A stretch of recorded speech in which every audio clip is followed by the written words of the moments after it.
voilà, mesdames et messieurs, chers amis de l'Afrique, nous voici encore une fois dans ce plateau TV pour la suite de nos événements. Donc, vous êtes les bienvenus à cette 21e édition du salon Officine Expo Pharma Africa Meeting. Nous poursuivons notre voyage passionnant autour de la pharmacie en Afrique sur ce plateau TV, le pharmacien manager. Donc, je suis Siadia Sri, je suis pharmacienne. Je vais vous accompagner lors de cette session et j'animerai donc le plateau TV d'aujourd'hui qui concerne nos deux pays à l'honneur, le Togo et la Tunisie. Je vous demande de les applaudir très fort. Nous les accueillons avec grand plaisir aujourd'hui. L'objectif de ce plateau TV, merci. Alors l'objectif de ce plateau TV est toujours le même, donc nous allons explorer ensemble les tendances et les défis auxquels sont confrontés nos collègues pharmaciens des deux pays, la Tunisie et le Togo. Et pour enrichir ces discussions, donc nous avons notre outil slido.com, il suffit juste de scanner le QR code pour accéder aux différentes questions qui vous seront posées, puisque effectivement vous serez les acteurs de ce plateau TV, votre participation va enrichir la discussion et fera la réussite du plateau. Donc voilà, donc je vous invite sans plus tarder à nous immerger très vite dans ces échanges riches et de faire de ce plateau TV une expérience collaborative admirable et appréciée. Alors pour voir si pour vous familiariser plutôt avec le Slido, je vous demande effectivement de répondre à la première question. Donc la première question est la suivante, je ne sais pas si elle s'affiche sur vos écrans. Donc voilà, c'est une question facile à laquelle je vous demande effectivement d'y participer. Comment vous sentez-vous en cette fin d'après-midi? Est-ce que vous êtes excité de tout ce que vous avez appris jusqu'à maintenant, savoir sans limite? Vous êtes plutôt un peu flottant entre le café et la sieste? Ou vous êtes fatigué mais tellement enrichi par toutes les connaissances? Et puis la dernière proposition, vous êtes en mode de devenir un zombie pharmaceutique avec tout ce que vous avez appris durant cette journée.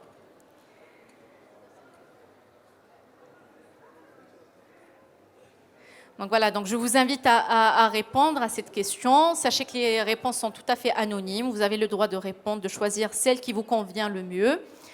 Et donc, je vois qu'il y a déjà une question. Alors, n'hésitez pas à poser vos questions en direct sur la case Q&A. Donc, qui a gagné la CAN? Nous avons déjà une première question qui est posée pour... qui a gagné la CAN cette année? Allez, bravo! Bravo à nos champions de la Côte d'Ivoire qui étaient déjà brillants ce matin et qui le resteront encore cet après-midi. Donc bravo encore pour vos magnifiques résultats.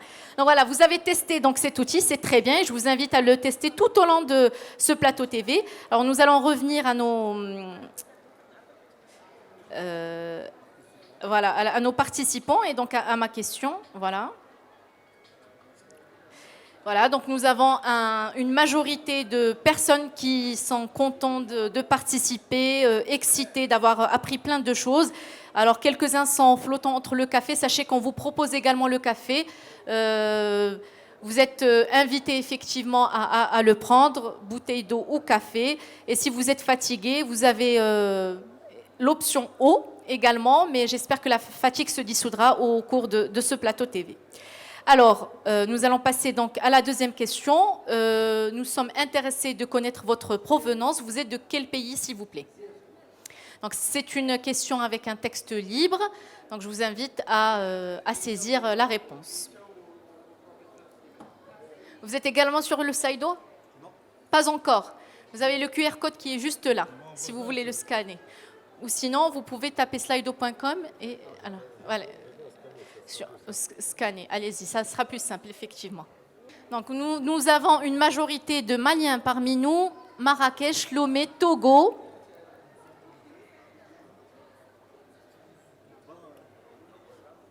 À Côte d'Ivoire, ils sont où? Brésil. Bravo, merci, bienvenue. Bienvenue au Brésil et merci pour votre participation en Afrique. Vous êtes venus de loin, nous vous remercions. Nous avons également Strasbourg, Alsace, France. Merci les Français, bienvenue. Et voilà, on a de nouveaux pays. Merci pour votre présence. On a également une nouvelle question. Alors, on va regarder. Non, c'est toujours la même question. Donc, bon. Donc, je reviens à mon Slido. Voilà. Donc, bienvenue à tous parmi nous. Donc, nous avons un public qui s'est diversifié au fil des séances. Et donc, nous allons... alors, j'ai un problème de... Alors, je ne sais pas pourquoi il apparaît comme ça. En tout cas, ah voilà, le voici. Alors, nous allons maintenant rentrer dans le vif du sujet, donc en commençant par la Tunisie. Pour mieux connaître ce pays, on a besoin de connaître le drapeau de notre pays à l'honneur. Et donc, alors je vais cacher quand même les résultats, comme ça vous permettra de les deviner seuls. Alors, quel est le drapeau de notre pays à l'honneur? Alors, sachez qu'il y a deux drapeaux qui sont très similaires, un drapeau un peu différent. Alors, je vous invite effectivement à trouver le bon drapeau de la Tunisie. J'espère qu'il n'y aura pas trop de confusion entre les deux drapeaux tunisiens. Désolée.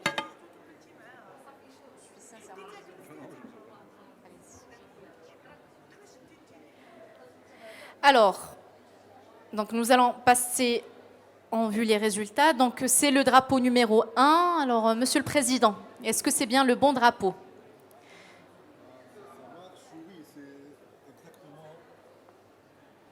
Oui, c'est le drapeau tunisien, c'est le drapeau numéro 1. Ben, si vous voulez juste savoir la signification. Exactement, c'était ma question. Bon, l'étoile, c'est les 5 directives de l'islam. D'accord. Le rouge, c'est le sang des martyrs. On retrouve souvent en fait le rouge dans les drapeaux africains. Donc, et le demi-cercle, plutôt la demi-lune, c'est aussi un emblématique, c'est l'islam. De l'islam, exactement. Donc, alors, le drapeau tunisien, c'est bien le drapeau 1. Celui qui se rapproche le plus, c'est le drapeau 3. Je ne sais pas si vous l'avez reconnu. C'est la Turquie, exactement. C'est le drapeau turc qui se rapproche beaucoup, qui ressemble au drapeau tunisien. Et le 2, alors je ne sais pas si vous êtes bon en culture générale, si vous pouvez le deviner. Donc, il ressemble au drapeau. Donc, on retrouve toujours un croissant et une étoile. C'est le drapeau du Pakistan. Voilà, donc comme ça, vous aurez toutes les réponses sur les drapeaux. Voilà, alors le Togo cette fois-ci, donc nous passons la main au Togo.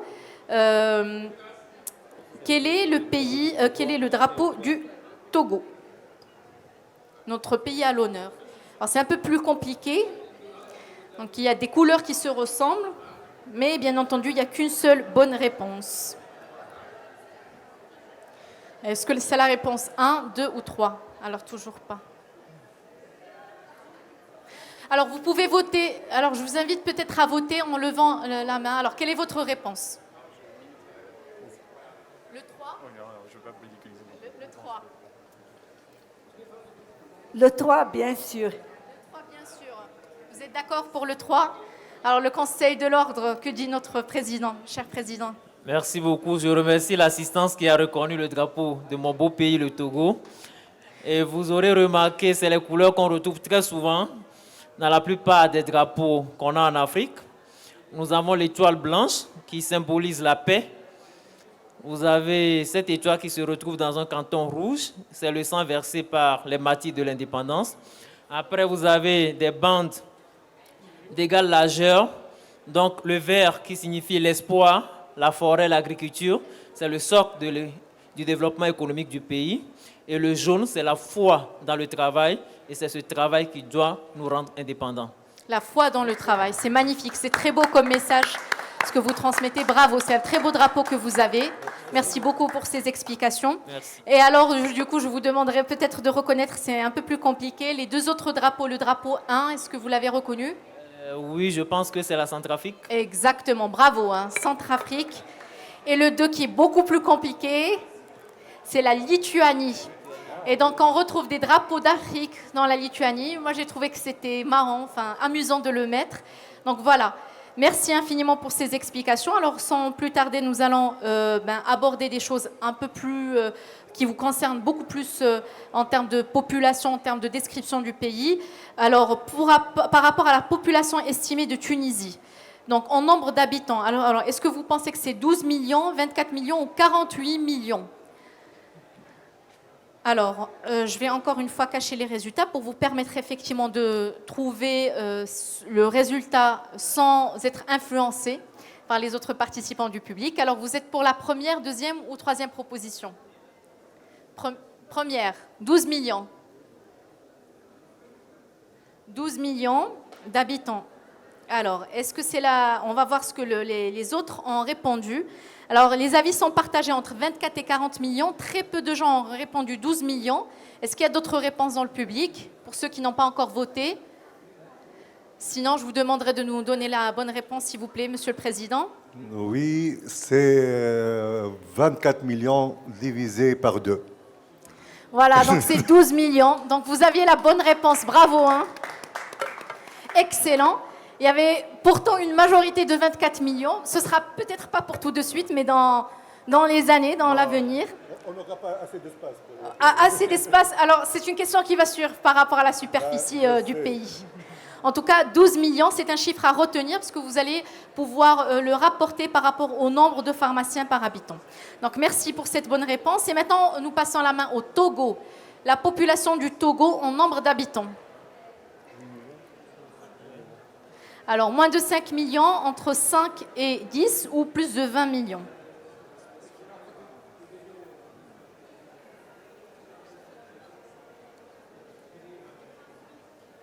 La 2. Alors, j'ai une réponse 2 par là. La 2, d'accord. La 2. Alors, Côte d'Ivoire pense que c'est la 2.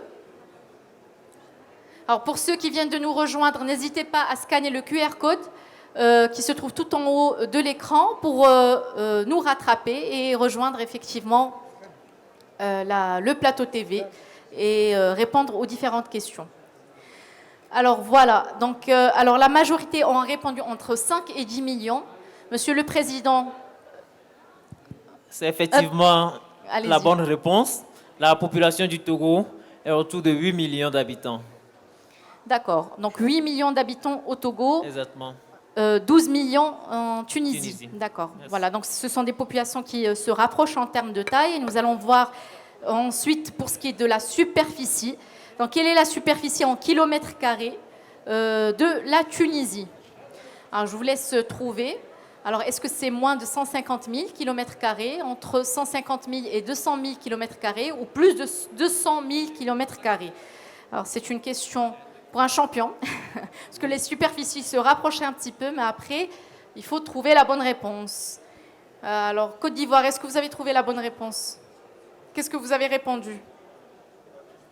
Pour la Tunisie, la réponse 1, 2 ou 3? 2. D'accord. Très bien. Alors, vous voulez donner peut-être la bonne réponse? On attend. Je vais afficher. Oui, je vais commencer à afficher. Donc, on attend encore quelques secondes. Parce que je vois qu'il y a des gens qui sont en train de répondre en direct. Donc, voilà. Donc, vous nous rappelez... alors, voilà. Donc, alors, la majorité ont répondu entre 150 000 et 200 000 kilomètres carrés. Est-ce qu'il s'agit de la bonne réponse, Monsieur le Président? Pour 12 millions d'habitants, on a besoin exactement de 163 610 kilomètres carrés. D'accord. Donc, c'est une superficie qui est située entre 150 et 200 000 kilomètres carrés. Alors, vous aviez quasiment tous la bonne réponse. Alors, merci, merci pour cette réponse. Et donc, nous allons passer au Togo. Au Togo, avec donc là le Togo sur la carte pour essayer de visualiser un petit peu le pays et donc deviner sa superficie. Alors, idem, je vais cacher les résultats. Est-ce que ce serait moins de 60 000, entre 60 et 120 000 ou plus de 120 000? Pour une population de combien, rappelez-nous? De 8 millions d'habitants. De 8 millions d'habitants. 8 millions d'habitants. D'accord. Alors, vous avez répondu. Votre réponse, c'est difficile, hein, c'est encore, on complique un peu plus les choses. Alors, nous avons donc une majorité qui a répondu moins de 60 000. Alors, je ne sais pas si je ne me souviens plus moi aussi de la bonne réponse. Est-ce que vous pouvez nous donner la bonne réponse, Monsieur le Président? Bien sûr. Alors peut-être préciser que ce Togo qu'on a aujourd'hui, c'est après une longue histoire coloniale où il y a une partie qui a été rattachée au Ghana, l'autre partie a été rattachée au Bénin. Et donc, il nous reste une superficie de près de 56 600 km². D'accord. Bravo. D'accord. Merci pour ces explications. Donc, vous nous rappelez que la capitale, c'est... Alors, la capitale, c'est bien Lomé. D'accord. Ouais, une ville côtière. Et le Togo constitue en même temps la porte d'entrée pour les pays de l'Interland, que ce soit le Burkina, le Niger, le Mali, avec un port en eau profonde et aussi le siège de plusieurs institutions de l'espace communautaire, que ce soit EcoBank, que ce soit Sky, la BOAD. Toutes ces institutions ont leur siège à Lomé. C'est un pays très stable où on a la paix. Merci. Merci infiniment pour ces explications. Donc effectivement, j'ai oublié de présenter votre pays. Donc j'en profite. Donc le Togo, c'est un très beau pays, un pays d'Afrique de l'Ouest, qui est caractérisé par une riche diversité culturelle avec plus de 40 groupes ethniques. C'est sa position géographique qui est à la place d'un carrefour et vous l'avez bien expliqué. Et donc vous êtes le président du Conseil national des pharmaciens, mais également vous êtes pharmacien biologiste, président du Conseil de l'Ordre des pharmaciens et coordonnateur de la formation continue des pharmaciens au Togo. Donc, bienvenue parmi nous. Et nous accueillons, Merci. je vous demande de l'applaudir s'il vous plaît. Et la Tunisie, qui est donc située au nord de l'Afrique, avec son patrimoine qui est riche, que ce soit sur le plan historique ou culturel, une destination touristique très prisée, sur le plan culinaire également très variée et savoureuse. Et donc nous accueillons donc notre président du Conseil national de l'Ordre des pharmaciens et qui est également post-président du syndicat des pharmaciens de Tunisie. Bienvenue, merci infiniment Dr Larossi d'être parmi nous. Donc voilà, après avoir fait ces présentations, présenté les différents pays, nous allons donc attaquer le vif du sujet, donc à savoir les différentes caractéristiques de la pharmacie d'officine, de l'industrie et de la biologie médicale dans vos différents pays.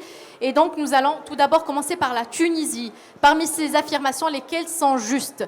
Alors en termes de nombre de pharmaciens, donc en connaissant un petit peu la superficie, vous avez également le nombre de population. Est-ce que, à votre avis, le secteur public est constitué de 400 pharmaciens? Est-ce que le secteur privé est de 6 950 pharmaciens? Est-ce que le ratio nombre de pharmacies d'officine par 100 000 habitants est de 2? Et donc, il y a 1, 2 ou 3 réponses justes parmi les suivantes. Donc, je vous demande effectivement d'y réfléchir et d'essayer de répondre à ces différentes propositions.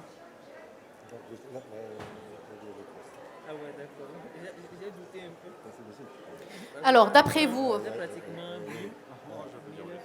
400, je pense que la première serait juste. Alors, la première est juste. Je vous doutez. Donc, il y a des questions, il y a des propositions pièges, mais c'est bien de douter parce que c'est 1 et 2. D'accord. Très bien. Donc, on va faire vérifier ça par le président du Conseil de l'Ordre. Alors, on attend juste que les autres participants répondent avant d'afficher les résultats. Alors voilà, les résultats sont là, Monsieur le Président. Alors je vais vous demander de les commenter avant de faire apparaître la correction.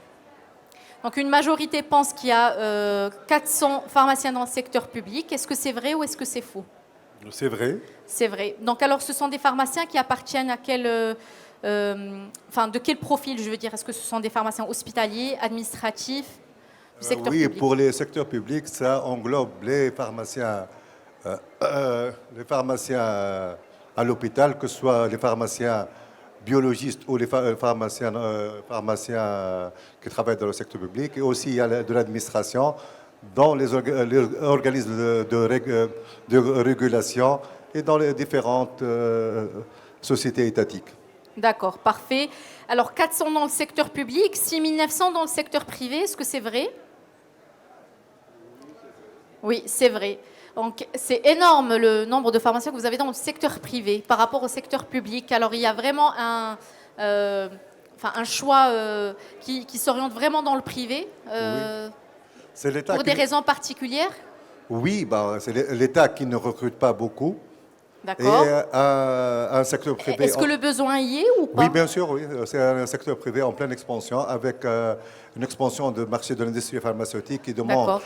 énormément de recrutement, avec D'accord. les laboratoires de biologie aussi, la pharmacie d'officine et pas mal de travail annexe. On dit, les pharmaciens consultants, les pharmaciens qui travaillent dans...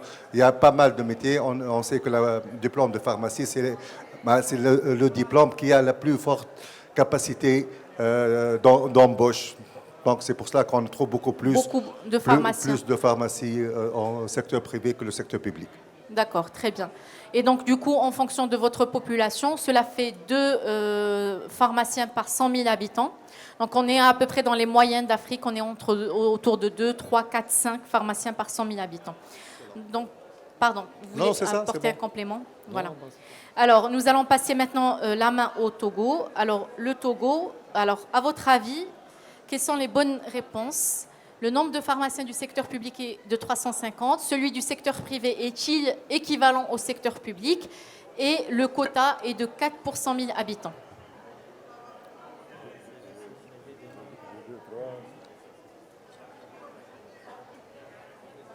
Alors, n'hésitez pas, si vous avez des questions, soit à lever la main ou à participer également. Si vous n'avez pas Slido, à participer à main levée.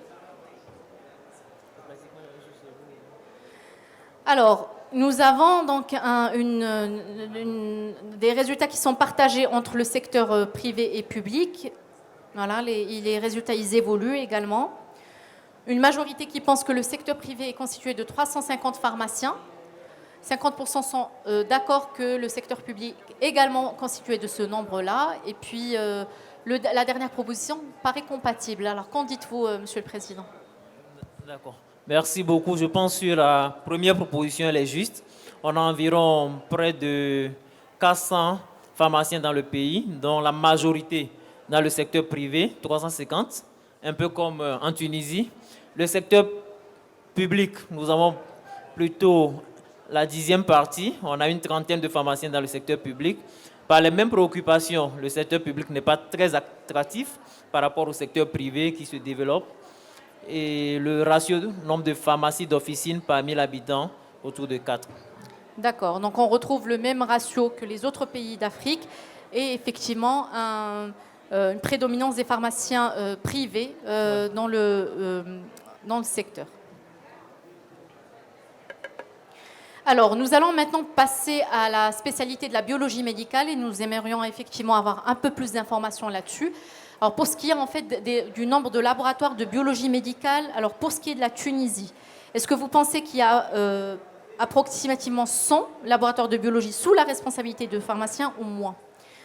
Alors, en attendant que nos participants répondent, Monsieur le Président du Conseil de l'Ordre, est-ce que vous pouvez nous dire un mot sur la biologie médicale? Est-ce qu'elle attire les pharmaciens chez vous en Tunisie ou c'est à prédominance plutôt médecin médical, clinicien?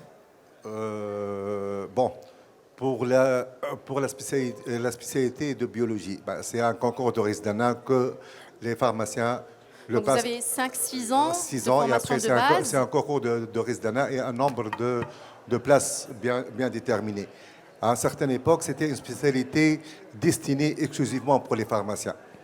Après, oui. les médecins ont commencé à découvrir cette spécialité et ont commencé aussi à s'intéresser. Et on voit de plus en plus maintenant le nombre de médecins qui choisissent de faire comme spécialité la biologie. Mais c'est le même cursus aussi. C'est un concours de résidence après les 7 ans de médecine. C'est un concours de résidence et c'est un score où tu peux accéder ou pas à la biologie. Le résidence en pharmacie dure combien de temps? Ça dure 4 ans. 4 ans, 4 donc ans c'est 4 plus 6. 4 ans et pour la biologie avec 4 certifs à passer au cours du cursus. D'accord, très bien. En 4 certificats, d'accord. Alors du coup, est-ce que ça explique que le nombre est relativement, je ne sais pas s'il est faible par rapport à la population ou pas, le nombre de 100? Alors, excusez-moi, je reviens juste sur la question de la Tunisie. Donc, nous avons un public qui est partagé. 50% qui pensent que c'est une proposition qui est vraie. Est-ce qu'elle est vraie ou fausse? Alors c'est faux. Il y a a priori moins de biologie médicale. 100. Moins de 100. Non. Ou plus de 100. On a Vous avez en combien total 560 laboratoires d'analyse médicale. Voilà, donc vous avez 560 laboratoires. Donc Et jusqu'à maintenant, c'est les pharmaciens qui gagnent. Il y a 300 laboratoires d'analyse qui sont sous la responsabilité, sous la responsabilité du du pharmacien. Donc bravo. Bravo pour les pharmaciens. Bravo pour nos pharmaciens tunisiens. Bravo. Oui. Donc effectivement, c'est le chiffre le plus important d'Afrique en termes de biologie médicale, de pharmacie. Vous êtes les champions d'Afrique de la biologie médicale. Bravo. Vous avez marqué un point. On va voir si le Togo va réussir effectivement à vous devancer. Alors nous allons passer au Togo. Alors le chiffre est-il vrai ou faux pour le Togo? C'est faux. Alors est-ce que c'est une spécialité qui attire chez vous le Togo, la biologie médicale? Ou ce sont plutôt les médecins qui la choisissent? Alors, je dirais un peu comme pour la Tunisie, hein. La biologie, c'était essentiellement pour les pharmaciens, parce que déjà à partir de la 4e, 5e année, c'est une discipline qui est totalement enseignée en pharmacie.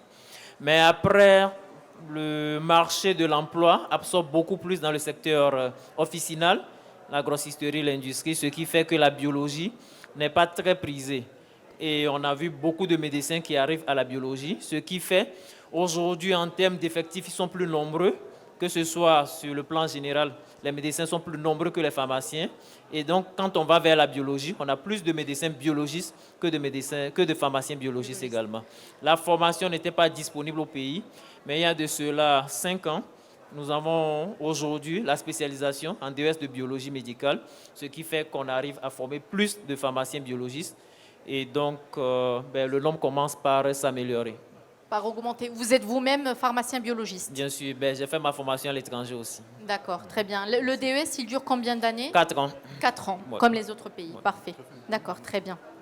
Alors c'était tout pour la biologie médicale. Alors, nous allons maintenant passer à des données pharmaco-économiques. Alors, tout d'abord, la dépense moyenne en termes de médicaments en dollars américains par habitant et par an. À votre avis, en Tunisie, quelle serait cette dépense moyenne? Est-ce qu'on est autour de 25, 50 ou 94? Alors, nous avons vu que pour la Côte d'Ivoire ce matin, c'était 45, c'est ça? Nous retrouvons un petit peu ce chiffre-là aussi pour les autres pays. Nous allons voir pour nos amis tunisiens. Alors, s'ils sont à quelle valeur ils sont situés? Et la salle, elle pense quoi? Et apparemment, il y a les réponses qui ont fuité. Je sais Alors, pas. peut-être par vous, hein? Je ne sais pas, mais il y a les réponses. On est les je, deux à avoir les je n'ai réponses. pas cité de coupable. Mais le d'accord. coupable s'annonce tout seul. D'accord. Donc c'est bien 94. C'est 94, ouais. Vous êtes bien informé pour le marché tunisien. 94 $ par habitant. 94. Alors ça paraît important, c'est un chiffre qui est élevé, c'est le chiffre le plus élevé de l'Afrique jusqu'à maintenant, 94. Doublement champion. Peut-être doublement champion, ça dépend, c'est un chiffre qui est élevé. Alors on vous donne le point, on vous accorde le point. Mais le Togo a le droit de se rattraper. Hein. Il y a d'autres questions qui arrivent.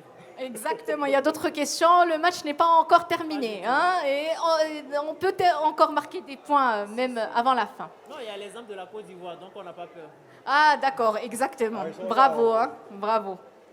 Alors, 94, comment vous l'expliquez en fait? Qu'est-ce qui fait partie, qu'est-ce qui augmente ce chiffre-là? Est-ce que ce sont les pathologies qui sont lourdes ou est-ce que c'est... qu'est-ce qui pourrait éventuellement expliquer cela?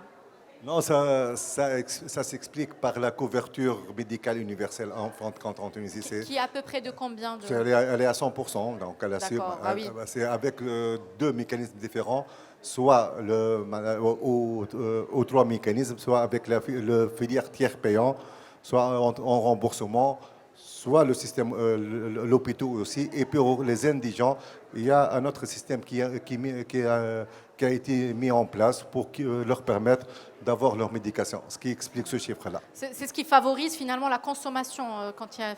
Ce qui favorise une prise en charge correcte. Une prise en charge correcte. On ne peut pas parler de consommation dans le marché des médicaments. Absolument. Donc on a une équité. Les Tunisiens ont la chance d'avoir accès au même traitement, on peut en voir peu importe leur niveau social. D'accord, très bien. Ben, merci infiniment pour ces informations. Et donc, nous allons passer... alors, excusez-moi. Alors, je vois que le Togo... Alors, est-ce que je... Alors, le Togo... Alors, je pense qu'on n'avait pas encore trouvé ces données. Hein. C'est C'était pour ça pas que je n'avais pas la renseigné. question. Ouais, c'était Allez-y. autour de 30-35%, 30 et 35%.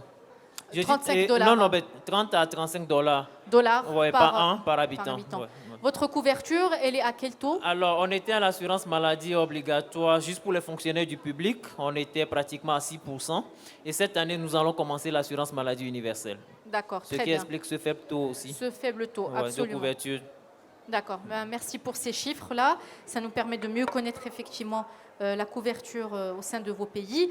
Et donc, du coup, pour attaquer l'industrie pharmaceutique, enfin, attaquer dans le bon sens, hein, la question concerne le nombre de structures de fabrication locale des produits de santé, vaccins et autres médicaments compris. Est-ce qu'on est autour de 30%? Est-ce qu'on est entre 30 et 45% ou plus de 40%? Pardon, pas de pourcentage, mais en unités. Désolé. Moins de 30 unités, entre 30 et 40 structures ou entre 40 et 50. Est-ce que vous pouvez nous dire un mot sur l'industrie pharmaceutique en Tunisie? Oui, bien sûr. L'industrie pharmaceutique en Tunisie, elle a commencé un peu tôt, principalement, on a commencé avec l'industrie pharmaceutique étatique, en l'occurrence les laboratoires CIFAT, un autre pour les vaccins au niveau de l'Institut Pasteur de Tunisie qui produit de la BCG. Ah, très bien. Et après ça, c'était le traîneau pour d'autres vaccins. Pour d'autres usines de fabrication de médicaments de s'installer en Tunisie tant que le marché a été créé. Ah, quelles sont les principales, justement, familles thérapeutiques ou aires thérapeutiques produites sur le plan local? Ça couvre à peu près tous les aires thérapeutiques, à part l'hormonothérapie. Les insulines et les insulines, on commence à avoir de l'insuline analogue. D'accord. Il y a des insulines humaines en cours d'enregistrement. Et c'est un marché qui est en train de bien répondre. D'accord, très bien. D'accord. Et donc, je vous demande de faire une erreur, sinon ça sera... Alors, on va voir s'ils ont bien répondu. Et tant mieux, c'est qu'ils connaissent bien votre pays. Et là, ils sont partagés. On a 50-50 et un petit 14% entre 40 et 50. Alors, à votre avis, quelle est la bonne réponse? Finalement, c'est entre 40 et 50 unités. Alors, je ne sais plus si c'était 43 ou 44 de mémoire. C'était 43. Voilà, entre exactement. industrie vétérinaire, bien sûr, et médicaments humains et DM. Et donc, c'est un chiffre qui est finalement relativement élevé, hein, 43. C'est vrai qu'on ne l'a pas deviné intuitivement, mais c'est le chiffre donc réel qui reflète l'industrie pharmaceutique en Tunisie. Alors, pour ce qui est du Togo, est-ce que le nombre de structures de fabrication locale des produits de santé est de 5 ou est-ce que c'est vrai ou est-ce que c'est faux? Alors, est-ce que vous pouvez nous dire un mot sur l'industrie pharmaceutique, s'il vous plaît? Oui, alors l'industrie pharmaceutique, elle est encore embryonnaire. Pour le moment, nous avons 5 industries autorisées. Sur les 5, on a 3 qui sont d'initiative indienne, une chinoise, et puis 2 qui sont... Non, 2 indiennes, une chinoise, et puis 2 dont les promoteurs sont togolais. Les aires, c'est essentiellement les génériques qui sont produits. On a les solutés massifs. Et puis, un fabricant togolais qui fait des antiviraux qui marchent très bien et puis qui sont commercialisés dans la sous-région. D'accord. Il y a une dernière industrie qui vient d'être autorisée cette année avec une zone bien dédiée pour la production en industrie, donc la plateforme industrielle d'Aditi-Copé, dont la promotion est en train d'être faite.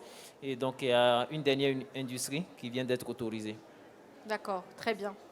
Alors, vous avez donné la bonne réponse. Donc, 5 unités qui sont actuellement actives chez vous. Alors, nous allons passer à la proposition donc, 7. Ça concerne un peu différents indicateurs d'activité de la profession. Je vous demande donc de prendre le temps d'y réfléchir. Parmi les propositions suivantes, laquelle ou lesquelles sont justes? Le nombre de médecins est de 16 000 en Tunisie. Le nombre d'hôpitaux ou de structures sanitaires publiques est de 100. Le nombre de cliniques privées est plus de 2 000. Le nombre de facultés de pharmacie est de 1. Le nombre de dépôts pharmaceutiques est de 67. Et le nombre de grossistes répartiteurs est de 67. Alors, nous allons d'abord aborder peut-être les médecins. Alors, qu'en est-il effectivement de la population médicale chez vous? Comment elle est répartie en fait en Tunisie? Est-ce qu'elle répond aux besoins? Le nombre de médecins, 16 000. Oui, avec 4 facultés de médecine en Tunisie, Ils sont répartis dans quelle ville? deux au Sahel. Voilà, c'est Monastir Assous, pour ceux qui connaissent la Tunisie, c'est juste au Sahel. Une dans la capitale et une autre à Sfax. Et on a Ils sont toutes publiques? sont tous publics. publiques, Non, on n'a pas d'accord. de faculté privée, n'avez pas de faculté privée, ni d'accord. de médecine ni de pharmacie. Et on est à 15 839 médecins en Tunisie. Et il y a une spécificité tunisienne, on a plus de médecins spécialistes que de généralistes. Ah bon? Ah oui. D'accord. Comment vous expliquez cela? C'est parce qu'en fait, dans les études médicales, les étudiants s'orientent beaucoup plus vers des spécialités? Ben oui, parce que c'est un nombre assez important. Et c'est la spécialité, quand le nombre s'accroît, c'est la spécialité qui fait travailler. D'accord. Donc, Et les généralistes, ils ne sont pas débordés de ce fait-là? Ou est-ce que le circuit n'oriente pas d'abord vers le généraliste avant d'aller vers le le système de spécialiste? santé tient encore. On a un problème. Ces années, on commence à avoir de plus en plus d'exodes de médecins vers l'Europe, bien sûr, mais pour le moment, c'est gérable entre les hôpitaux. On disait qu'il y a 3 systèmes de couverture de santé. Donc, le système public prend pas mal de consultations aussi. Et pour le secteur privé, il gère pour le moment. Mais si on n'arrête pas ce phénomène d'exode, ça peut poser un problème très prochainement. De santé publique, d'accord. Donc, c'est un chiffre qui est remarquable, le nombre de médecins. Alors, qu'en est-il des cliniques privées en Tunisie? On a exactement 2000. Vous avez 2000 cliniques privées en Tunisie pour... On n'a pas 2000. Justement, en fait, il n'y a pas que de bonnes réponses en fait, sur le... Vous n'avez pas 2000, exactement, vous n'avez pas 2000. Je ne l'ai pas coché non plus. On a 134 cliniques privées. Voilà, donc vous avez des structures qui sont plutôt hospitalières. Vous avez près de 100 hôpitaux en Tunisie et peu de cliniques privées, on va dire. Donc les gens vont plutôt se soigner en fait à l'hôpital plutôt qu'en... Bon, que dans le 134, privé. c'est un nombre qui est assez important aussi Qui est assez important. pour 12 millions d'habitants, D'accord. dont 6 millions qui sont dans le secteur privé. Donc 134, c'est honnête, avec un nombre de lits à peu près une moyenne, disons, de 90 lits par clinique. D'accord. Donc c'est amplement suffisant. D'accord, très bien. Alors vous avez des dépôts pharmaceutiques en Tunisie. Oui. À quel endroit? Là, c'est une bonne question. En Tunisie aussi, on a une spécificité. On a la pharmacie centrale qui est un organisme étatique. C'est elle qui détient le monopole d'importation des médicaments. D'accord. Des médicaments pour le privé et pour le public? Non, c'est l'importation. Elle détient juste le monopole d'importation des médicaments. D'importation, d'accord. Après l'importation, on a aussi les fabricants locaux, comme on a dit le chiffre. Donc, ces 67, c'est eux qui font le relais. Ces 67 dépôts qui font le relais entre la pharmacie centrale et les différentes pharmacies d'officine installées un peu partout en Tunisie. C'est valable aussi pour les unités de fabrication des médicaments et les différentes pharmacies. Donc, ils gèrent, c'est eux qui assurent et assurent très bien aussi la distribution du médicament dans toute la Tunisie. Vous avez et des dépôts pharmaceutiques et des grossistes répartiteurs qui distribuent les deux? Non, c'est la même chose. C'est la même chose, d'accord.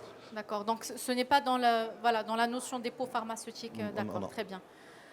Alors, pour ce qui est des... je pense qu'on a abordé toutes les réponses. Pour ce qui est de la faculté de pharmacie, donc vous avez dit que vous en aviez 4, c'est ça? Non, pour la faculté de pharmacie, pharmacie. on a une seule. On a 4 Une facultés seule- de médecine. De médecine, pardon. Et une faculté de pharmacie. Donc, il y a pas mal qui ont fait leur étude à monastère ici. De Marocain, on a une seule faculté de pharmacie. Vous avez une promotion de combien de- d'étudiants? Maintenant, on reçoit chaque année 350 nouveaux pharmaciens, dont, disons, la moitié, 200 émanant de la faculté de pharmacie de Monastir. Et pour les autres, c'est des diplômes de facultés autres. Autre, d'accord. Très bien. Donc, vous avez à peu près 350 nouveaux pharmaciens par an qui viennent effectivement intégrer l'environnement pharmaceutique.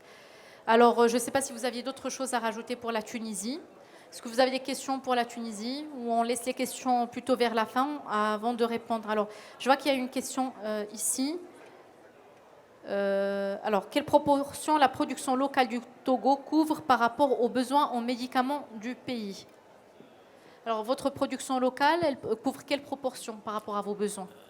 La production locale couvre moins de 10%. On doit tourner entre 5 et 6% du besoin du pays en médicaments. On dépend fortement de l'importation. D'accord, vous dépendez, d'accord, 5 à 6% de production Des locale. besoins du pays, oui. D'accord, très bien. Alors, la même question va être posée pour le Togo. Donc, le Togo, je vous invite à répondre à ces questions. Le nombre de médecins est-il de 3000? Le nombre d'hôpitaux et de structures hospitalières est de 1300. Le nombre de cliniques privées est de plus de 2000. Le nombre de facultés de pharmacie est de 1. Le nombre de dépôts pharmaceutiques est de 70. Et le nombre de grossistes répartiteurs est de 5. Alors, est-ce qu'au Togo, vous faites une distinction entre dépôts pharmaceutiques et grossistes répartiteurs? Oui, il y a une grande différence entre le dépôt pharmaceutique. Le dépôt, c'est une dérogation à l'officine qui est censée faire la dispensation à la population. Donc, les zones les plus reculées où on ne peut pas avoir de pharmacie, on permet à ce qu'il y ait un pharmacien référent pour une personne qui obtient donc une dérogation et qui peut installer le dépôt afin de rapprocher le médicament de la population. Alors que le grossiste répartiteur ou bien le grossiste dépositaire, il est chargé de l'importation du médicament de l'extérieur vers le pays.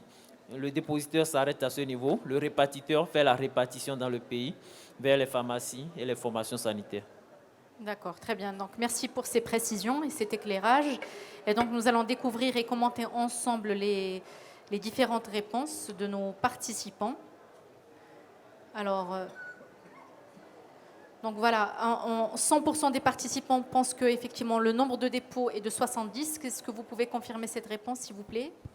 Oui, le nombre de dépôts légalement autorisés est largement supérieur à 70. À côté de ça, il y a des dépôts qui ne sont pas autorisés, que nous appelons les dépôts illégaux, et donc qui alimentent un peu le marché parallèle.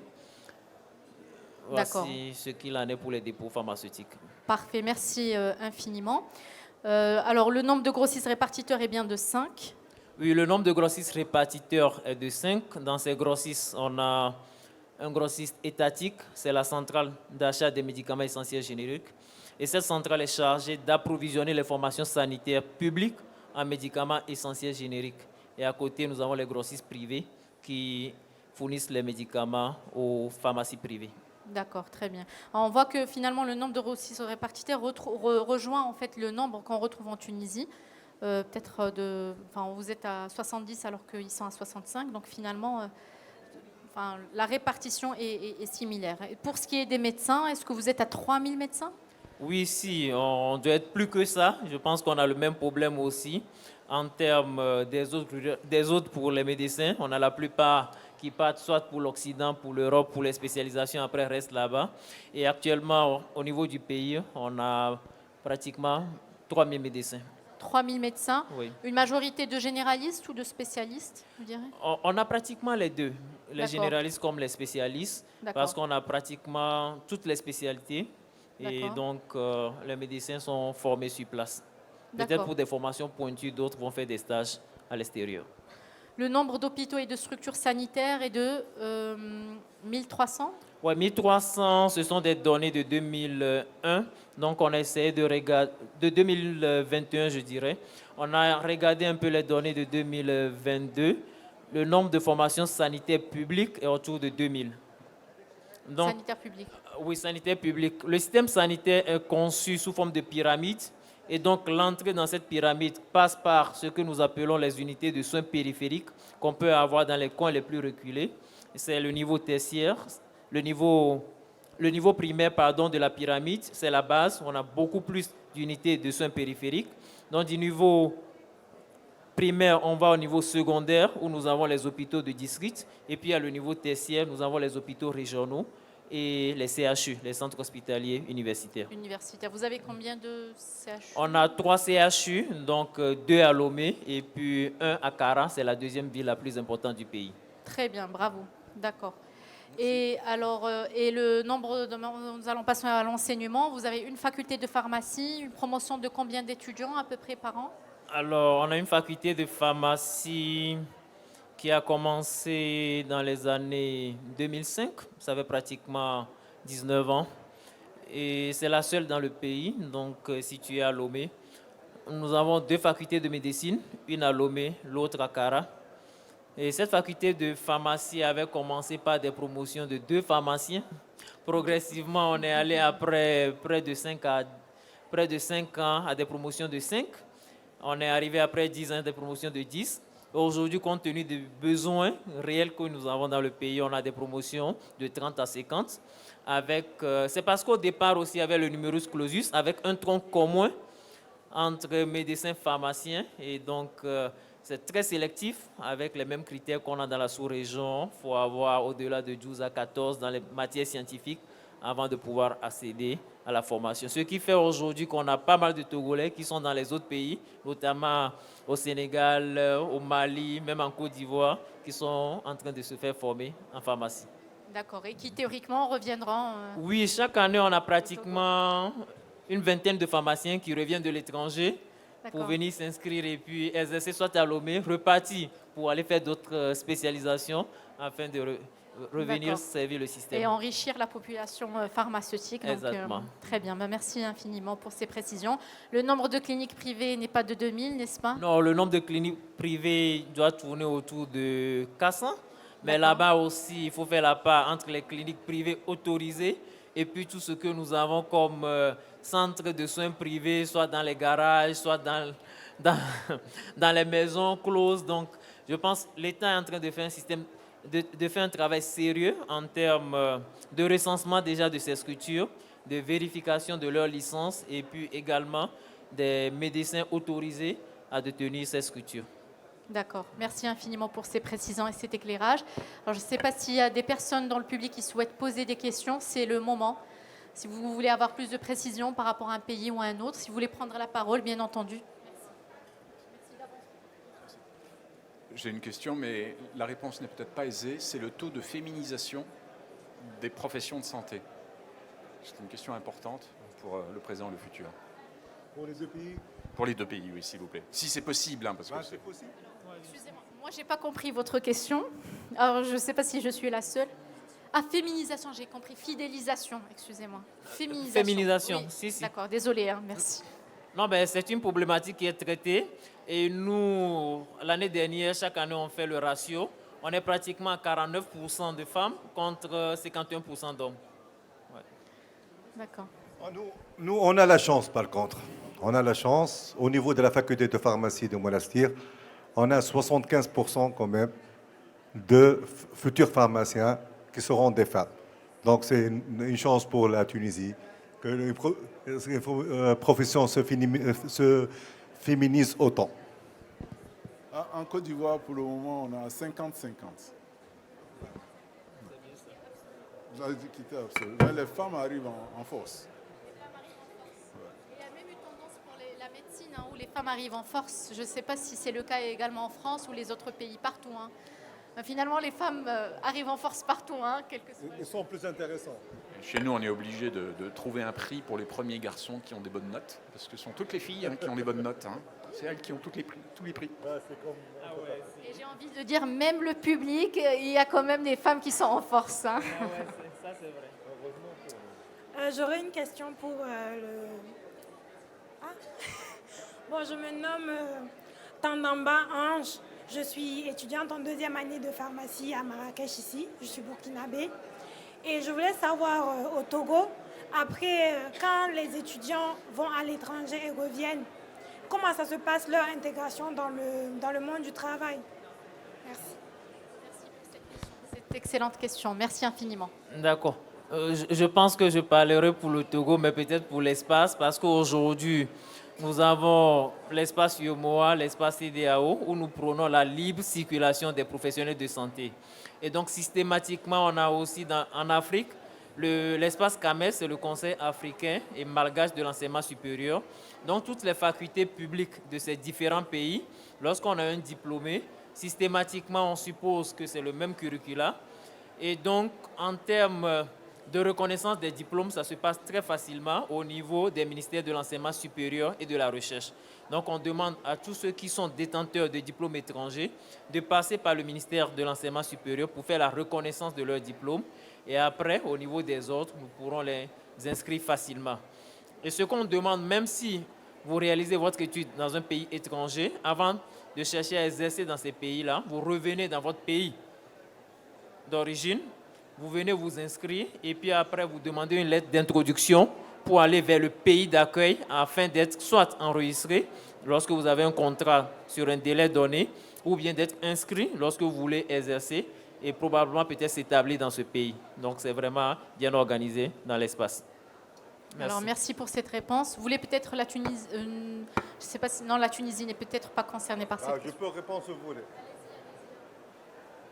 Oui. Non, pour la Tunisie, une loi vient de paraître pour l'équivalence. Ça sera dorénavant, ça sera un examen. Il faut un examen d'accès à l'équivalence. Après, c'est 2 ans, 2 ans d'équivalence entre différents stages, entre les différents secteurs, donc officine, hospitalier, biologie. Et couronné à chaque fois par un examen qui doit être, il doit réussir en cet examen. Donc les modalités d'équivalence commencent à être un peu dures, disons. Et vous avez des étudiants tunisiens qui se forment à l'étranger? Oui, on a que, il peut être inscrit alors que les Tunisiens de nationalité. Donc là, je pars pour les Tunisiens qui partent pour faire leurs études à l'étranger et doivent, à leur entrée, ils doivent passer un examen d'accès à l'équivalence pour accéder au cursus de 2 années d'équivalence. Bon, ils seront exemptés pour les pharmaciens tunisiens qui ont exercé pendant plus que 5 ans dans les pays où ils ont fait leurs études. Ils peuvent être exemptés d'un ou deux examens. Et autre chose, il faut que la faculté ou le Tunisien qui fait ses études, cette même faculté permet à ses ressortissants de travailler là-bas. Je m'explique. Non, c'est pas. Il faut que la faculté, ainsi, il va faire ses études en Estonie. Il faut que les Estoniens qui font leurs études à cette faculté puissent travailler avec ce diplôme dans leur pays. Autrement, l'équivalence n'est pas acceptée. C'est logique. Nous remercions nos 2 invités pays frères, le Togo et la Tunisie, pour la pertinence de ce débat. J'ai une question pour les 2 pays. Quels sont les projets de grande envergure pour le développement du secteur de la santé? Si vous pouvez nous parler brièvement des grands projets qui sont actuellement initiés pour le développement de ce grand secteur prioritaire pour la santé. Et merci. Merci pour cette excellente question. C'est une très bonne question. Oui, je pense que c'est très important pour nous en termes de défis, non seulement pour le système de santé, mais pour le secteur pharmaceutique. Et je le disais tantôt, au niveau de l'Afrique, nous avons ce que nous appelons l'Agence africaine du médicament, et c'est une volonté de l'Union africaine que chaque pays où nous avions des directions chargés de la pharmacie et du médicament, qu'on puisse évoluer vers des agences. Et donc, lorsqu'on passe en agence, on a beaucoup plus d'autonomie et on a une évolution aussi des fonctions réglementaires. Donc, au niveau du Togo, l'année dernière, par l'appui d'un consultant, on a pu préparer tous les tests qu'il faut afin de passer en agence. Et l'agence, après, pourra intégrer l'AMA, ce qui permettrait d'harmoniser aussi les fonctions réglementaires et qu'on puisse parler de la même voix au niveau de l'espace. Au niveau de la profession pharmaceutique, notamment l'ordre, nous avons une gouvernance centrale, donc ce n'est qu'un conseil national. Nous avons proposé aussi les tests afin d'aller à la décentralisation et donc avoir des conseils régionaux. Nous avons pratiquement 5 régions dans le pays et aussi des conseils centraux. Ça permet de mieux gouverner la profession, mais aussi de mieux contrôler l'exercice du pharmacien. Et dans cette même dynamique, par rapport à la libre circulation, c'est une directive de l'UEMOA qui traîne un peu chez nous. Et les médecins sont passés, donc on a essayé de faire le lobbying au niveau de l'exécutif afin que les tests puissent passer et qu'on puisse aussi, comme les autres pays l'ont fait, adopter la libre circulation des pharmaciens dans l'espace. En dehors de ça, éventuellement, le défi de pharmaciens que nous avions au niveau du secteur public, on a proposé avant, compte tenu du désert pharmaceutique dans le pays aussi, après la faculté, le jeune pharmacien doit éventuellement prouver une expérience de 2 ans sur le terrain auprès d'un aîné et puis s'installer avec l'accompagnement de cet aîné. Mais on s'est dit qu'il faut passer ces 2 années à 5 ans, ce qui permet d'avoir plus de maturité, mais aussi permettre d'occuper les autres sections. On a pratiquement 4 sections. A, c'est pour l'officine. B, l'industrie. C, la grossisterie. D, l'enseignement, la recherche et puis la fonction publique. Donc ça permet d'orienter d'autres confrères vers les autres sections et de couvrir convenablement tous les secteurs de la profession. Et donc les 2 années sont passées à 5 ans pour toutes les sections et ça permet d'avoir une certaine maturité et puis de construire aussi des carrières. Ça ne sert à rien de passer de section en section sans vraiment construire une véritable carrière. Et le projet phare pour nous cette année, c'est l'assurance maladie universelle, je le disais. Et donc le secteur se prépare aussi parce qu'on ne peut pas parler d'assurance sans médicaments. Et le plus grand défi, c'est la production locale. Si le médicament doit être au centre de ce projet, il faut qu'on puisse augmenter le niveau de production et arriver à combler les besoins de la population. Merci. Non, j'ai emprunté un micro. Vous pouvez, Donc, pour la Tunisie, on avait un problème, pour le retard des AMM. Les AMM, on avait un moyen de 3 ans pour l'octroi de nouvelles AMM. On avait différentes agences. On parlait de la DPM, la Direction de pharmacie des médicaments, le laboratoire de contrôle des médicaments. Cette année, on a vu la genèse de l'Agence nationale de médicaments qui aura la lourde tâche d'englober tout ce beau monde dans une structure afin d'accélérer les AMM et légiférer les autres secteurs dont on parlait hier, principalement les compléments alimentaires ou les textes de loi tardent à venir, les DM aussi. Elle aura la lourde tâche, elle va prendre en charge tout ce qui est secteur pharmaceutique ou disons tout ce qui est produit en contact direct avec la santé du citoyen.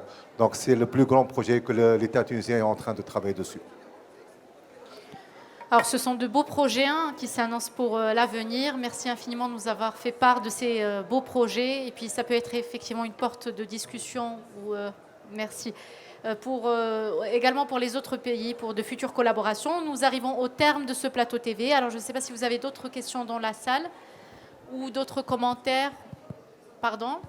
Le forum, il sera annoncé. Alors, on clôture juste effectivement la discussion avant l'annonce du forum et vous aurez effectivement la main dessus. Donc, je pense qu'il n'y a pas d'autres questions. Ah, il y a une question. Allez-y.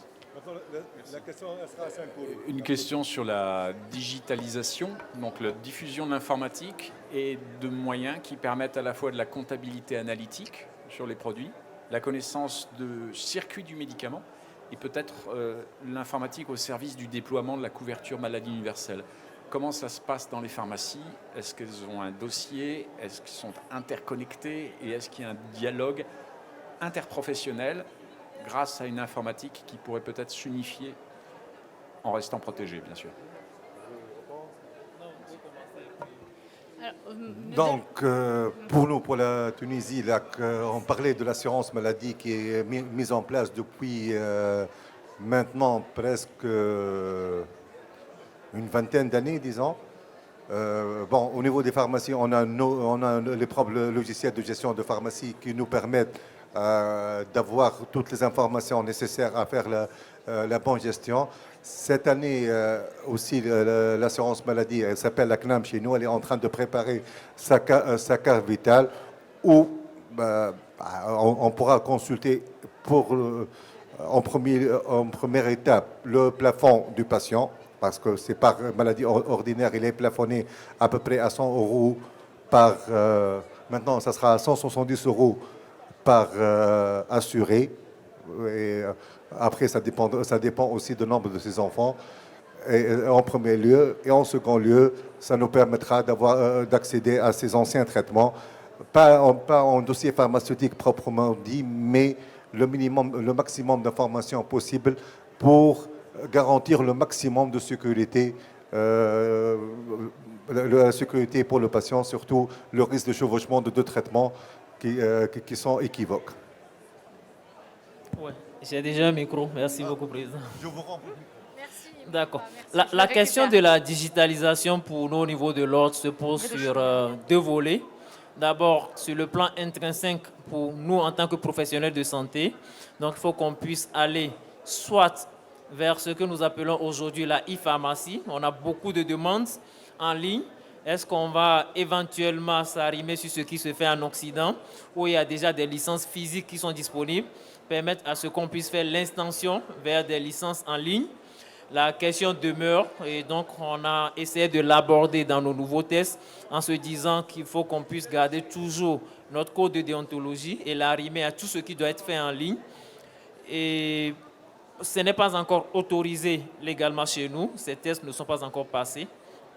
Donc, en dehors de ce niveau d'ouverture vers le public, il y a des outils qui sont conçus et qui sont développés au sein de la profession, donc entre nous pharmaciens, où on arrive quand même à échanger, notamment sur la disponibilité de médicaments avec les périodes de rupture et puis de tension d'approvisionnement que nous avons connues, mais aussi en termes de disponibilité et puis de prévision d'arrivage auprès de nos fournisseurs avec lesquels aujourd'hui on a l'extranet et puis on peut rapidement exprimer nos besoins et être livré à temps. Maintenant, sur l'autre volet ou l'autre composante où on doit se tourner vers la société, dans le cadre de l'assurance maladie obligatoire, il y a déjà un début de digitalisation des outils, mais qui reste toujours un peu complexe, compte tenu d'abord de la fourniture en énergie électrique, compte tenu du début de la connexion Internet, ce qui n'est pas évident dans tous les coins du pays. Mais donc, dans nos suggestions, c'est toujours disposer de ces deux outils et permettre rapidement qu'on puisse aller vers les outils numérisés, ce qui permettrait d'avoir des dossiers du patient et puis de contribuer énormément à la réduction, bien à la maîtrise des dépenses liées à l'assurance maladie. Alors, merci infiniment pour ces informations. Alors, moi j'avais juste pour rebondir et continuer une petite question, parce que j'ai droit aussi à ma petite question. Très rapidement, en termes de formation continue, qu'est-ce que vous offrez? Surtout le e-learning. On sait que ça rapproche énormément les communautés pharmaceutiques, Europe, Afrique, partout au monde. Est-ce que vous êtes en faveur? Est-ce que vous y a des initiatives pour développer ça, pour encourager nos pharmaciens à se connecter au reste du monde? Merci. Bon, pour nous, on assure la formation continue sans cadre légal pour le moment, mais on cherche à la légaliser et qu'elle soit obligatoire via deux canaux. Les canaux principaux, on a déjà le haut comité de formation continue qui siège au niveau de l'ordre où il y a toutes les sociétés savantes avec l'ordre. Et là, on se met d'accord sur les thématiques nationales et on les partage dans les différentes journées, les formations en ligne et tout ça. Et on a un autre brand qui s'appelle Pharmacademy by Knop. Pharmacademy by Knop, elle s'intéresse principalement aux sujets d'actualité ou aux sujets récents ou les opportunités qui peuvent venir pour le pharmacien d'officine. Et le nouveau-né maintenant de l'ordre des pharmaciens, on vient de créer le coworking space de l'ordre où l'ordre va héberger les pharmaciens start-upers. Il va essayer de les accompagner, chercher les fonds pour qu'ils puissent s'épanouir dans un monde différent du monde pharmaceutique qu'on connaît. Félicitations à la Tunisie. Sur le plan de la formation, je pense que c'est une obligation aussi au niveau de l'ordre de pouvoir permettre une formation continue des professionnels sur le terrain. Et sur ce volet, nous fonctionnons de la même manière. Donc, il y a une commission scientifique au niveau du Conseil national qui réfléchit sur les nouvelles thématiques qu'il faut proposer à la profession, mais aussi les besoins en termes de formation. Nous avions des journées de l'ordre. Au cours de ces journées, nous instituons une journée ordinale où on choisit un thème propre sur lequel on rassemble l'ensemble des pharmaciens pour faire la formation. Maintenant, sur la digitalisation de cette formation, on a signé une convention avec Medaclick, qui est une plateforme en ligne qui propose déjà des thématiques où, pour cette plateforme, l'ordre peut également proposer des thèmes, développer ces thèmes, les héberger et amener les pharmaciens selon leur disponibilité à aller et se faire former. Maintenant, le plus important, c'est d'arriver à légaliser éventuellement aussi cette formation pour que ça soit obligatoire et demander un certain nombre de crédits à valider chaque année afin de renouveler l'inscription qui est annuelle au niveau de l'ordre avant de pouvoir exercer. Merci infiniment pour toutes ces informations. Merci à tous pour votre participation active, pour les questions pertinentes posées par le public, pour le partage d'expérience et toutes ces réflexions partagées. Alors avant de terminer, je sais que vous avez une annonce à nous faire, une annonce magnifique. Je voulais juste vous dire que vous étiez excellents tous les deux. Match équitable, absolu, équité absolue. Non, je ne peux pas être en faveur pour l'un ou l'autre. Je suis neutre, dans une neutralité absolue. Donc, je vous félicite tous les deux. Bravo. Bravo pour votre participation. Vous avez une double annonce. Annonce. L'équité se poursuit jusqu'à la fin. Allez-y. Et c'est là où nous allons marquer notre point, parce que nous avons la primeur d'accueillir le Forum pharmaceutique international cette année. Et l'année prochaine, nous allons faire la passe à la Tunisie. Bravo, bravo pour cette belle annonce. Merci beaucoup. Ce sera quand alors justement? Donc Lomé vous accueille cette année du 3 au 6 juillet. Parfait. Lomé, la capitale du Togo. Donc c'est la 23e édition du Forum pharmaceutique international. C'est un forum qui est organisé par 5 instances de coordination de la profession pharmaceutique en Afrique. Il s'agit de l'inter-ordre des pharmaciens d'Afrique, de l'inter-syndical des pharmaciens d'Afrique, de l'association des agences de réglementation pharmaceutique d'Afrique, de la conférence des doyens de facultés de pharmacie francophone d'Afrique, et puis de l'association des centrales d'achat des médicaments essentiels et génériques. Donc nous aurons toutes ces instances avec les pharmaciens, les partenaires, les sponsors venus de tous les horizons. Vous êtes les bienvenus à Lomé. Je l'ai tantôt dit, c'est une capitale paisible, une capitale côtière, et donc c'est aussi la porte d'entrée sur les pays de l'Interland. Venez découvrir Lomé sur le plan scientifique, sur le plan culturel. Vous êtes les bienvenus et nous pensons vous offrir un forum très pétillant. Merci. Merci beaucoup. Vous nous donnez vraiment envie de venir à Lomé. Et ça sera un très bon forum. Ce sera un excellent, sans doute, forum. Merci. Et on va la recruter pour le forum. Elle fait très bien le travail. Merci à vous beaucoup. aussi. Merci pour votre participation. Merci d'être resté jusqu'au bout.